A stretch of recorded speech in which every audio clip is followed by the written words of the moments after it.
What's up, everyone? This is Resilience in Action with Erin Brown, the number one podcast for anyone looking to have a greater human experience. What's going on, everyone? This is Resilience in Action with Erin Brown, and today our very, very, very special guest is Benjamin Jones. Benjamin, thank you so much for being on our show today. My pleasure. Thank you for having me. And I appreciate everyone who's on listening, and hopefully, together we can add some value to your life, and appreciate, you spending your attention with us. Absolutely. So Benjamin is a serial entrepreneur, online marketing expert. But I'm not going to butcher your bio. So go ahead and tell us a little bit about yourself. Yeah, look, thank you again, Erin, for having me. I guess basically, look, I've created multiple seven-figure businesses in different spaces. So online, offline,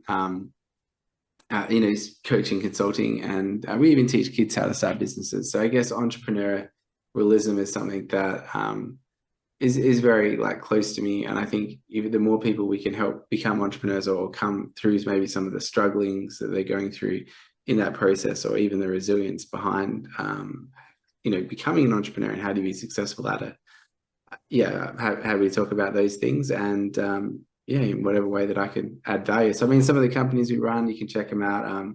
Titan Marketer, we help businesses grow to multiple 6 and 7 figures with YouTube advertising. The other one that's probably relevant here is youth in business, helping kids start businesses before they finish school. And I even have another business called Complete Prospecting, where we do mining and gold and stuff like that. That's a whole other thing as well. So. Oh, wow. That's awesome. How did you get started in this process? What was the catalyst that you said, I want to start a business? Let's start with the very first business. How did you start that? Yeah. Are you an entrepreneur or a small business looking to take your brand to the next level? Then Visual Media is the service for you. Visual Media is a video production company who specializes in creating high-quality visual content for social media, websites, and online courses. Head over to Visual Media on Instagram and drop Resilience in their DM to get started. That's VZUALMEDIA _ to get started. So I guess, look, it started when I was a kid, right? I wanted to have money, and we grew up on a farm, so there wasn't really the opportunity to go get a job at McDonald's or anything like that. So we grow our own things and sell them, and I guess that was a little bit entrepreneurial. But then when I went up to school holidays, I'd go to my grandma's house up in the city, and I literally cut up some lino or vinyl tiles they put on floors and made some stencils, and I just go door to door knocking and ask if people wanted spray paint numbers on their curbs so they could, when people were driving past or whatever. And I used to make enough money for my school holidays. I'd go door knocking for a couple of days. And I guess that was the first sort of entrepreneurial thing that I did sort of off my own bat. And I do other things, create things, sell them like usual, entrepreneurial kids do. But my dad had this whole thing you get a job or you go to college or university. They're the only ways that you get out of this house, right? So I hated school. School is not for me. I mean, I could have finished it. I just had the wrong attitude. And I ended up becoming a tradesman and becoming an apprentice first, or a journeyman, depending on where you're from. And I figured that was an easier way to get paid and make money instead of going to college and burning a whole bunch of money and before you get started, right? So that did really well for me. But, and I sort of got to the top of that game, and I was quite frustrated. I just wanted to have more and do things. And I actually ended up getting into investing in real estate and stuff. And then probably my first business experience after that was my brother and business partner at the time was like, hey, let's go buy some online businesses. And that scared the crap out of me. I was like, I don't want to go do that. And we did. And I think we bought I can't remember if it was, I think it was over 30 anyway in the first year. And it was crazy. And that's really where I learned a lot. Online business on the fly, and I just had to sort of figure it out, and started multiple businesses after that fact. And I think giving yourself the permission to go and do it is one thing, but having it make enough income to leave your job, that's another thing. And then just all the milestones in business along the way. But I think there's a lot of like fear and doubt and drama in unlearning sort of what the system teaches you to learn to be able to come back and become entrepreneur. You have to unlearn a lot of stuff. So yeah. Anyway, I don't know if that helps. Absolutely, absolutely. So you said you were an apprentice, or you said a journeyman? Yeah, so I think in different countries they call it different things, right? So I'm in Australia, so we call it an apprentice and then a tradesman. So I know in Canada they call it, I'm not sure it's apprentice and then a journeyman. I'm not sure in America they call it tradesperson over there as well. Tradesperson and apprentice, absolutely, yes. Okay. Yeah, yeah. I So was in England they call wondering. it journeyman as well. So it's like in different countries they call it different things. So in Australia and America it's the same, right? So I did a 4-year apprenticeship as an electrician. I ended up being an instrument technician as well, which is like an extra thing. And yeah, I did that for about 9 years until I could figure out how to make enough money to not be doing that. But And it looks like yeah, it you was kind of figured it fun. out. Yeah, no, it was good. So like a lot of good learnings in there. I think it's a really good way of learning too, is by doing, and I think that sort of set me up a bit for business as well, which was kind of nice. So Absolutely, absolutely. So you have a business that you help children, high school students, n- start their own businesses. correct. So Now, so yeah, it's pretty fun. that sounds so interesting. What was the catalyst for that?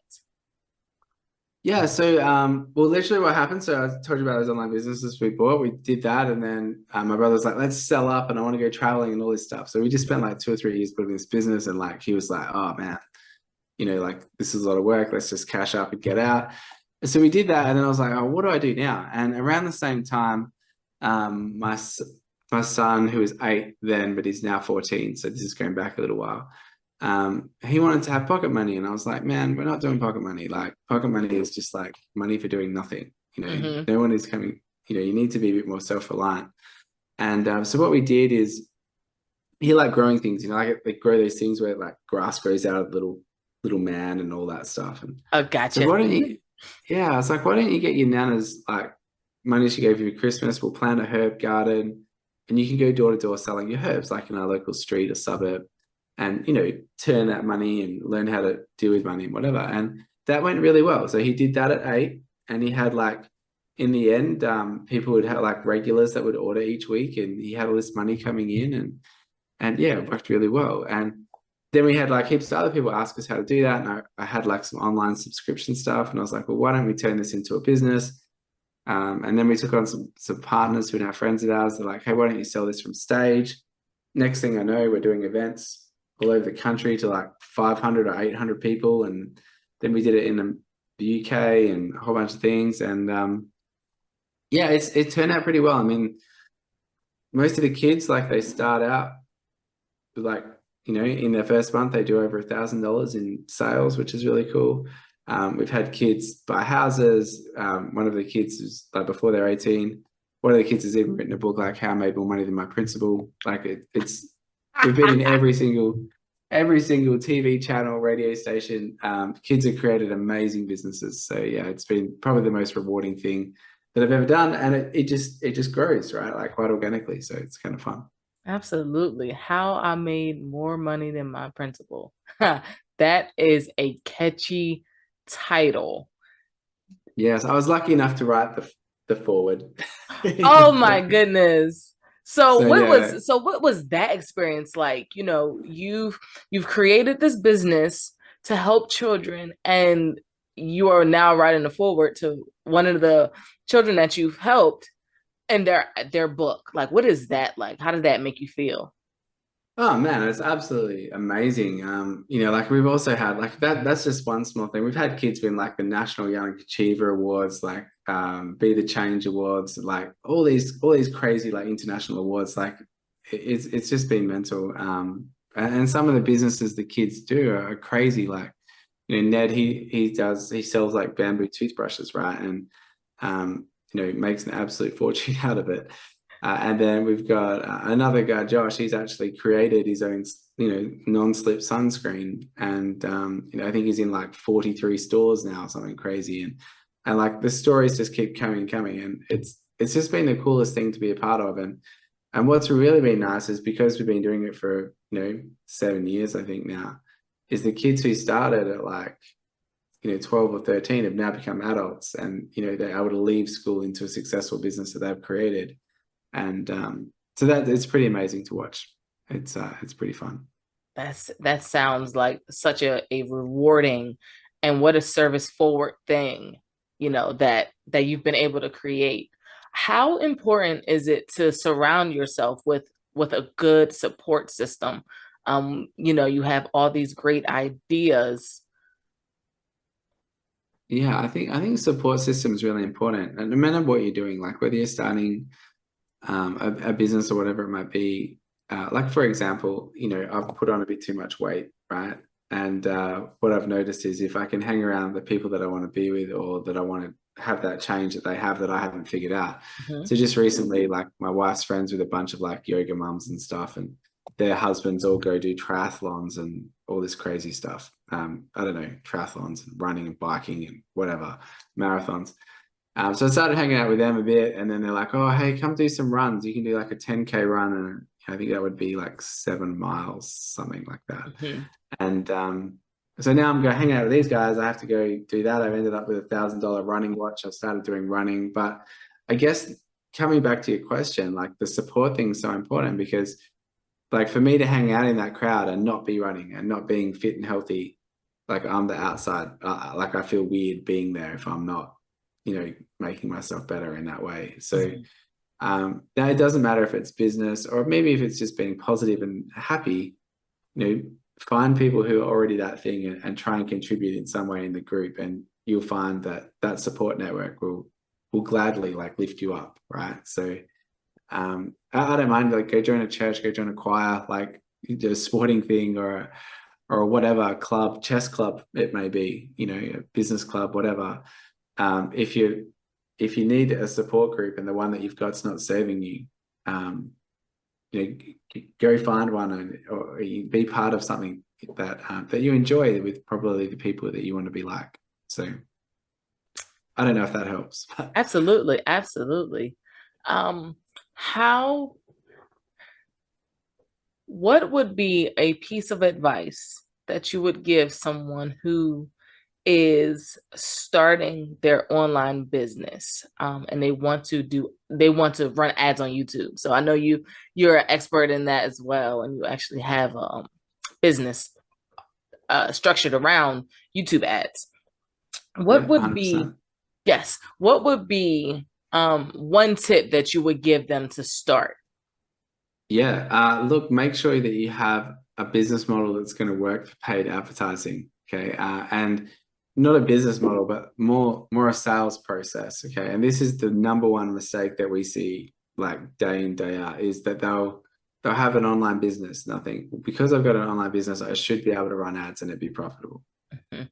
It's actually not the case. So what happens is they usually pay like an advertising agency to come along, and they'll run Facebook ads, and they'll spend thousands of dollars on ads, and it just doesn't work. And then the Facebook person, or insert the Google ads or the shopping ads person, whoever they engage, will say something like, "Oh, look, it must be your landing page or your website just doesn't work," right? But they don't usually tell them that until they're like, burn some money figuring it out. Mm. And it's hard. Like when you first get in online business, you just think, hey, look, I've got a product, I put it online, people will come. But it's not actually how it works, right? So the number one thing in online business is traffic, but more importantly, it's leads and sales and how the traffic converts.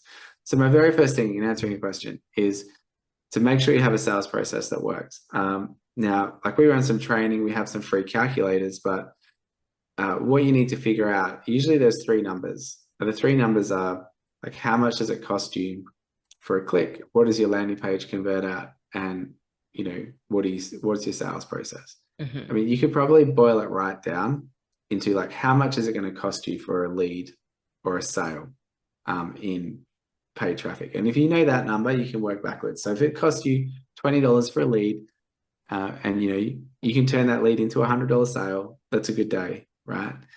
And you need to be able to know your math. So we actually give away like a whole bunch of calculators to work this out. Like you sit down, work out your sales process first, and then go look at traffic. Okay. And what you're looking for is what we call return on ad spend. So it's called ROAS.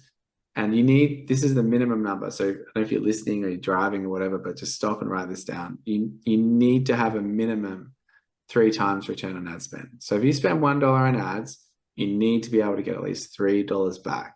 And that's going to allow you to pay for your staff. It's going to allow you to have overheads. It's going to allow you to do all the other bits in your business. As long as your margins aren't ridiculous, you'll be able to grow and scale from there. And in most cases, you want to get to at least 5 if you're a service-based business. E-commerce, it's a little bit harder. And if you're in some sort of consulting or high ticket stuff, you should be doing like 7 to 15. Right?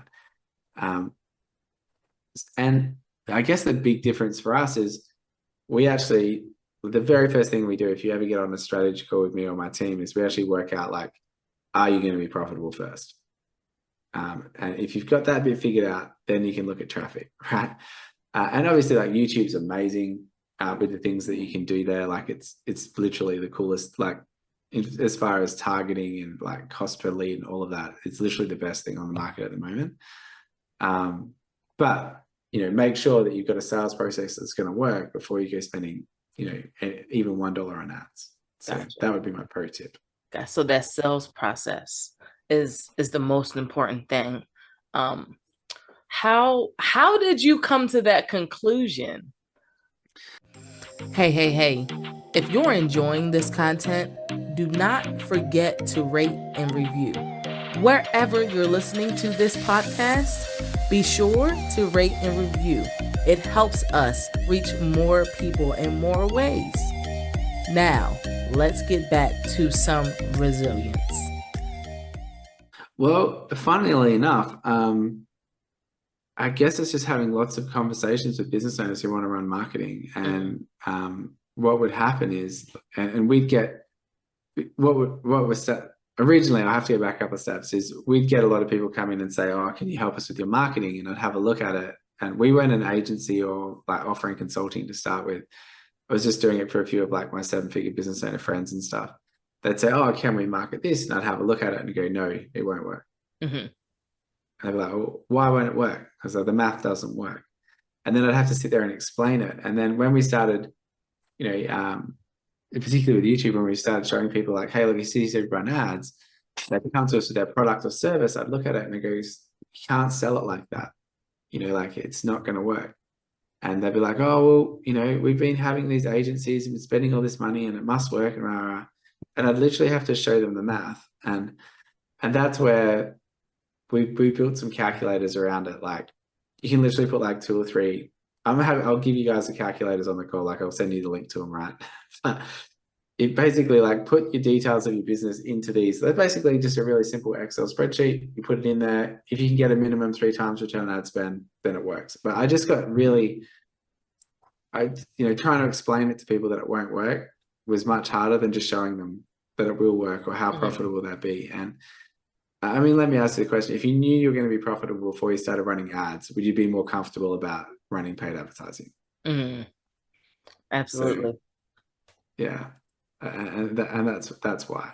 So, and we're a little bit different. Like we don't work with anyone that can't get a minimum 3 times return on ad spend. So our business model is so much better than a lot of the other agencies because we only work with people we can help, right? So your consultation call, the initial call is to see if you even can help in their business.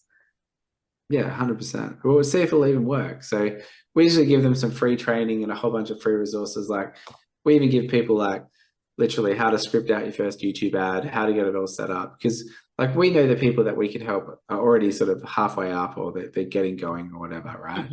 And then we can take them to that next level. So the more information, the more help I can get people in getting started, the easier it is for me and the easier it is for them. Like a lot of people are like, oh no, we can't show you the how to do it part, but yeah, I think that they're missing out. So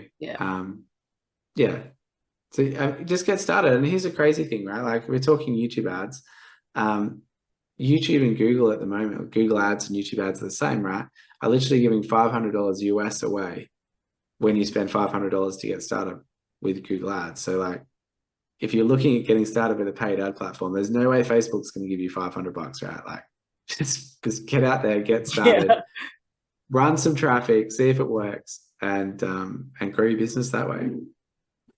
Love it. I love that information. So is there a link that you can provide so my listeners could take advantage of some of the content and information that you do have? Yeah, 100%. So I'll send you a link to some free training, and I'll also send you a link to yeah, all the free tools and resources that we give away. So like how to write your scripts, how to write your how to set up your targeting, all of that will be in there as well. So Absolutely. Oh my gosh, that is amazing. I know there's going to be so many people who are going to take advantage of this, and I'm excited for them. What is an opportunity? I'm gonna call it an opportunity because problem to me, I don't know, I'm big on language, and I'd rather call it an opportunity because there's more space and opportunity in an actual problem. So, what is an opportunity that you've had in your business that could have set you back, and how did you navigate it? an opportunity that could have set me back or did set me back? That could have That that could have. Okay. uh-huh. Okay. Yeah, so I think like COVID is probably a good one. COVID That's a definitely great one. Yeah, absolutely. could could have set me back. So like we live in Western Australia, and I don't, if you're not aware, which most people aren't, they actually locked the state down for nearly 2 years. So we Hmm. weren't allowed to leave the state at all. Um, Now that's a massive problem if you're a speaker like myself. Like I'd run my own events or other events, and I'd fill rooms and I'd speak, right? So I literally could not. The thing that was producing like I don't know 70% of my income for my businesses, like literally we couldn't do it. And we actually had a business where we were teaching other people how to speak from stage, but we couldn't fly to their events. So I actually lost a whole business over it, and like well over $1 million of revenue I lost on that, and we had to shut down another business and a whole thing over COVID, right? Like that could have been the end Hmm. of my entrepreneurial career. Well, not so much because I would have done other things, but like that's a big hit. We also had like we used to take kids to China and show them how to import products and stuff. So I think we had like 70 people booked in for like trips over there, and we got like no one was refunding any of the money or anything that we'd already Mm. laid down for that. Like it was crazy, crazy time. So anyway, so that could have been really bad, but out of that came a bunch of blessings and the opportunity on the other side. And that was like we had to pivot. And in a lot of ways, it was good because we learned how to grow and scale our business without having to do events and fly out and do all of that. And while I lost that business, it opened like the business where we were doing coaching. It really opened the door for another business to come into play, and that was where we started the complete prospecting side of things and getting into like gold and like buying up mining tenements and stuff like that. So, where the coaching business sort of ended, another business opened. Like we're able to like pivot and shift, and we're able to get all of our other coaching businesses and stuff online with like just without having to fly or travel or anything like that. And yeah, so I mean, it was good in that way. So now I know if they ever shut borders or I'm locked anywhere, I don't have to, like it just opened other revenue streams. And we're coming back now just as well as we were just before COVID. So I think that was a great opportunity, as you would put it, to learn how to pivot and change and not just give up. And like while it was hard, like if I guess resilience is the thing here. Like if you can stick through it, um, and be patient and just keep moving forward, you'll be surprised at how quickly you can actually move and pivot, and things can really work out well for you. So Love it, love it, love it. Yes, COVID, definitely, definitely, definitely, uh, put a damper on a lot. Um, Now you are an international speaker, like an international keynote speaker. What what has that been like post-COVID? I haven't done any of that. So like a lot of the events aren't back on. Hmm. So and I actually know like a lot of speaking people, like the events are back on in a lot of places and things, but particularly in Australia, like here it's a lot less. And the Australian people that I was speaking with, like even in the US or UK, like they're not even doing it anymore. So Hmm. like I can't like so that whole thing's done. I'm actually part of like a speakers association here in Australia as well. And yeah, like a lot of the speakers, they've just the ones that have lived through COVID and are still going. Like a lot of them are just not even doing it anymore, right? So that whole industry just got really smashed. They've all transitioned online now, right? So even Hmm. like some of my good friends who are like speakers and things are like, oh, we can do it all online now, which we all can. And Zoom's taken that platform as well. So you do Hmm. summits and stuff now instead of events, for example, or what everyone's selling virtually. So we've just gone back to live events the last couple of months, which has been great. We've been sort of, but we found people aren't coming out as much as they were before, and it's a different space. Yeah. So I think a lot of like the bigger guys and that, or a lot of the speakers that I know are sort of, they're back into it, but not like pre-COVID.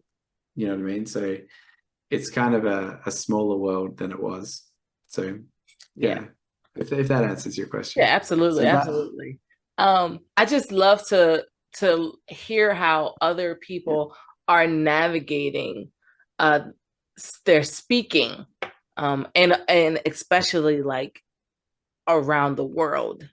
A lot of speakers here in the US, they've they've moved to online, and they do their online speaking, which I personally love speaking in person. I love live events. There is a sense of just energy that you can't quite tap into sitting in front of a camera, you know. But I understand doing what you have to do and navigating that process. But I just love to hear how other people around the world have navigated what COVID has done to their speaking businesses.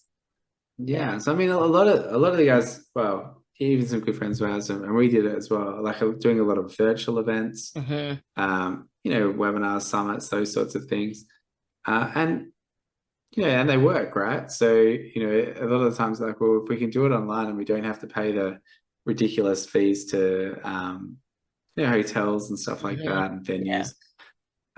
But I mean, I really like the personal events. Like we've just done two. We did one. I'm from Perth, so we did one in Sydney, which is on the other side of Australia, and also Gold Coast. In the last couple of months, what have we done? Two in the last 7 or 8 weeks or something. Oh, cool. And yeah, and that was really cool. It was nice to get back out there and connect with people in person. And I think there's a certain connection that happens at live events that you just can't get, virtually. I mean, it's good. It's like fantastic. We live in an era where there's like technology like that, but Hmm.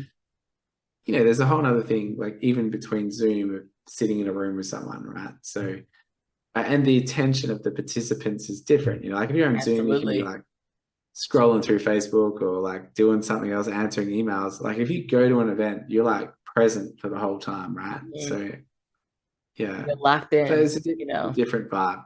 Yeah. Yeah, absolutely. I agree. I agree 110% with that.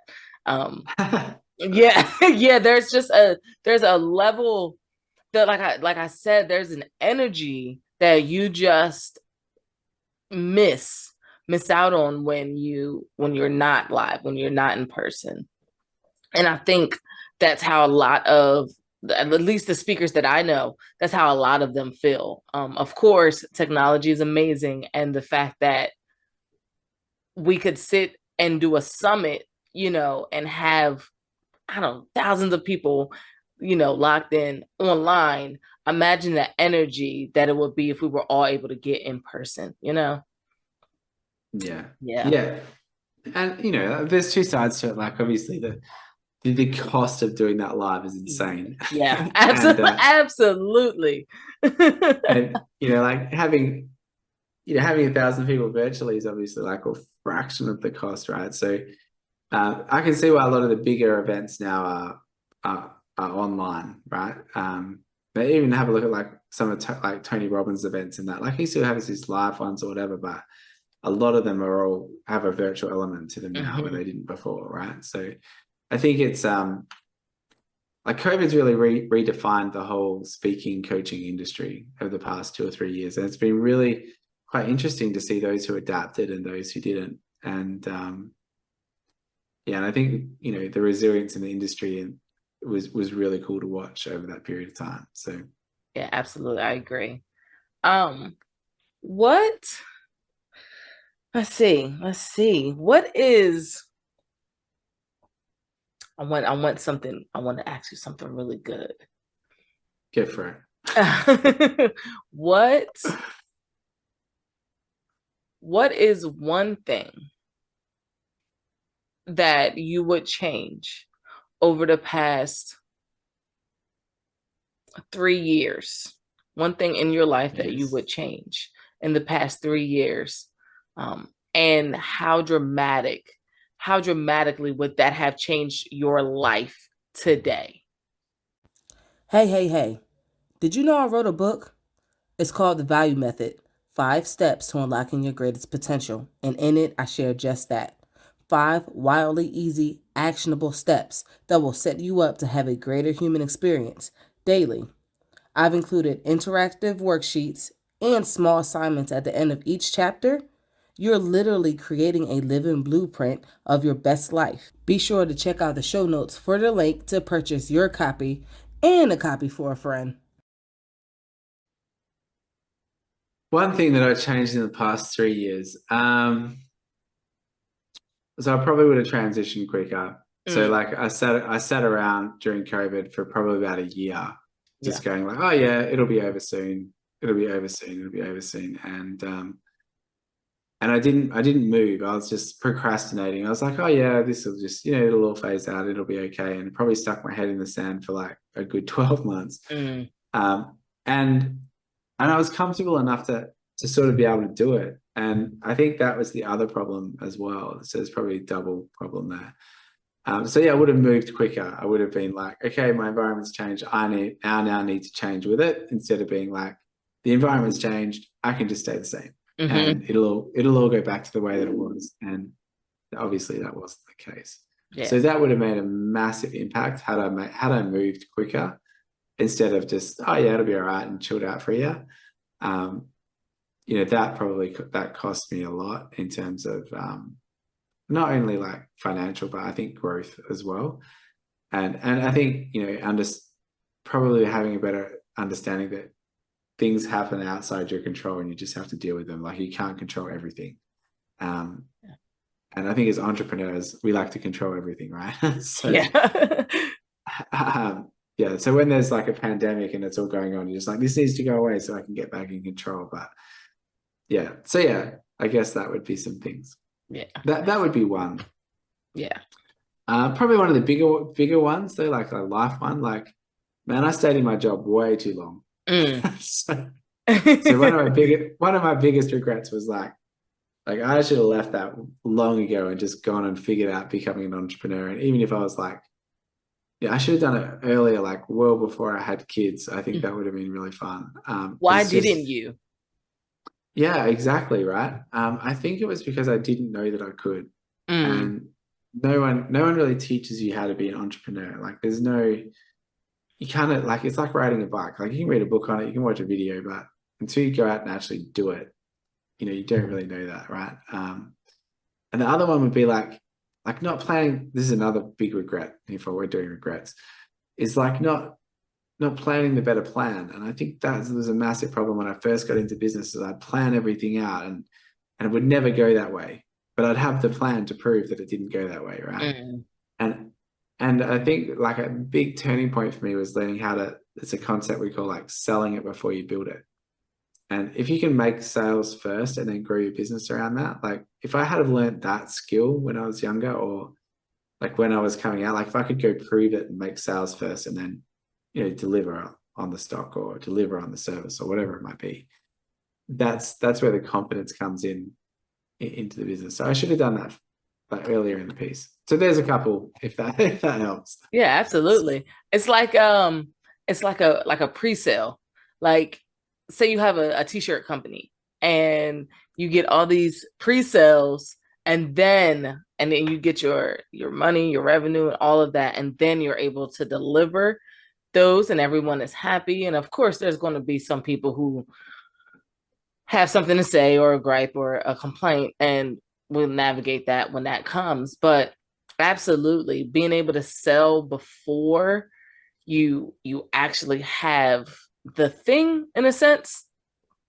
Yeah, like 100%. So like this is one of the things we teach the kids is sell it before you build it. And Mm. like for example, like one of the kids, this is a good example. Like all the kids that we get to start the YouTube business program, they literally start with $20. So they have $20, they have to turn it into as much money as they can the first month. Now Mm-hmm. most kids do over $1,000. But when we first started, they'd all do like a couple of $100. But like take a second and think about that. Like if you were down to your last $20 and you went out there and tried to figure out ways to sell it or grow that $20 and you could turn it into a couple $100, no one would ever go hungry ever again. Mm-hmm. Right. So like to me, like that's would literally solve world hunger if people could get out there and they knew how to get out there and sell, right? Like sell a service, go help people with someone, shine their shoes, do whatever you need to do, right? But you can go and sell a product or a service or whatever. And that is a skill I think people need to learn. So the example I wanted to use was, look, we had some kids who they literally just went out there and got a free Shopify subscription. They got some like sustainable products that they found online, messaged it all out to their friends. Two separate kids did this. One, they did a business called Forever Straws, when stainless straws were a big thing.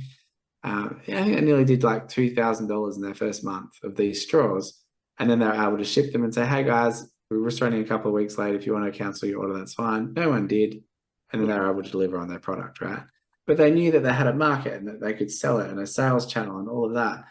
And, another one did a very similar thing and same result, right? They were called the Eco Twins. Anyway, the point of the story is like, that's just an online one. That's not even offline, so see if you can sell it. If you can't sell it, then it's not a good idea. Like move on. There's a million ideas. Yeah, So yeah, I wish I had have learnt that skill I love like years that. ago.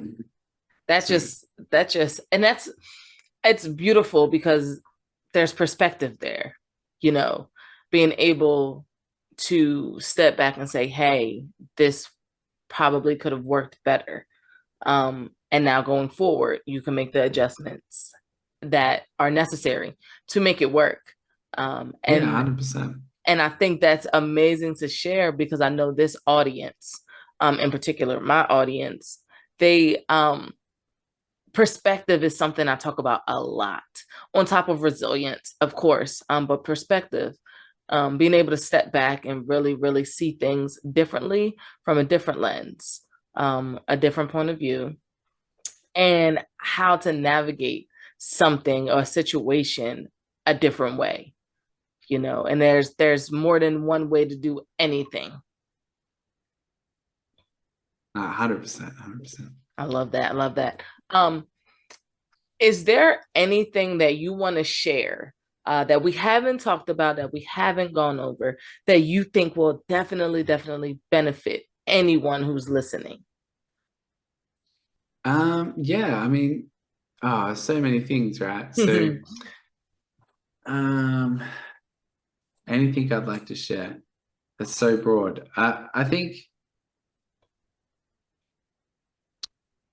I think like obviously like I can talk about the entrepreneur side, but I think like probably one thing for me is like understanding like why we do the things we do Mm, is sort of what keeps me awake more than anything. And I think like no matter what your level is, like we're all searching for some sort of meaning behind the whole thing, right? So to me, I think what's really good is like understand like what gifts that you have to serve the world with.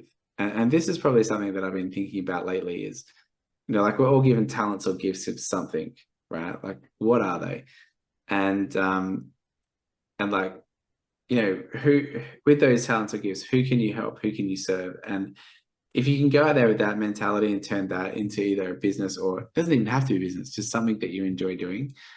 If you can get that to be your primary mean of income, then you'll never have to work a day in your life. Like, you'll be happy. And that's the most important bit, right? So I don't care if, you have a skin condition, you got a skincare product, or you're just really good at listening to people, or you're able to coach people through something, or you're really good at art and you create massive masterpieces or whatever. Like, all of those things, like, we have the talent to go and help people, whatever that might be. Now, having the talent's probably not enough. I think we need to be able to sell the talent as well, because a lot of people don't value what's free. So I guess, like, if you're looking for like meaning and purpose in a way that can be monetized to help people and yourself, figure out how to sell that. Like, if you can sell that, whatever it is, right? And you can tap that into becoming an entrepreneur and becoming free, then I guess that's what I'd like to share. So that I wish someone had sat me down and explained that to me at 18. Yeah. So yeah. Absolutely. I love that. That's a great piece of advice for anyone listening. And thank you so much for sharing. How can we support you, and where can we find you on the internet?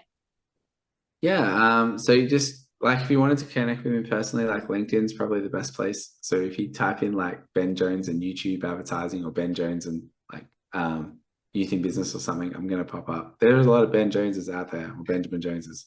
So check that out. Otherwise, if you wanted to check out either the websites like Titan Marketer or Youth in Business, we've got some free resources and stuff that you can see to get yourself started in any one of those things. So happy to help people there. Again, you can like reach out and on the contact pages there, or even just support at Titan Marketer or support at Youth in Business emails. Yeah, happy to help you guys out in any way that we can. Yeah, that's probably links and places you can check us out. Perfect. I'll be sure to put all those links and everything in the show notes. Cool. Awesome. Go ahead.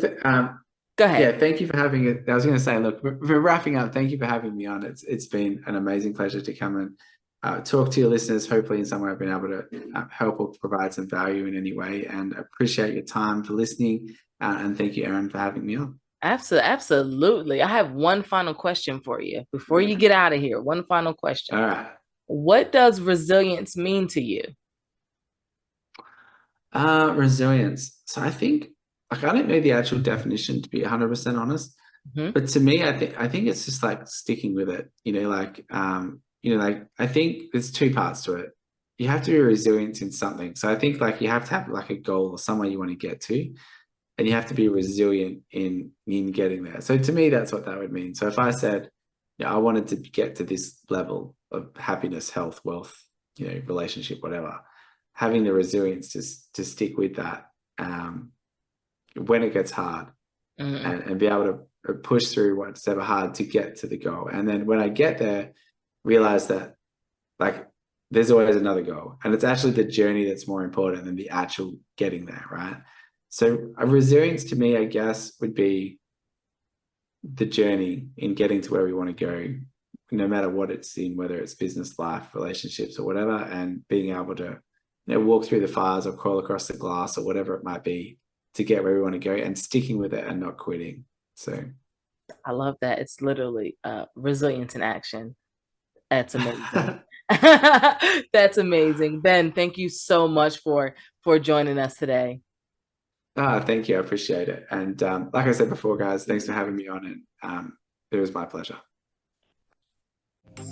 Thanks for tuning into this week's episode. If you enjoyed it, be sure to rate and review. And remember, resilience in action will always lead to a greater human experience.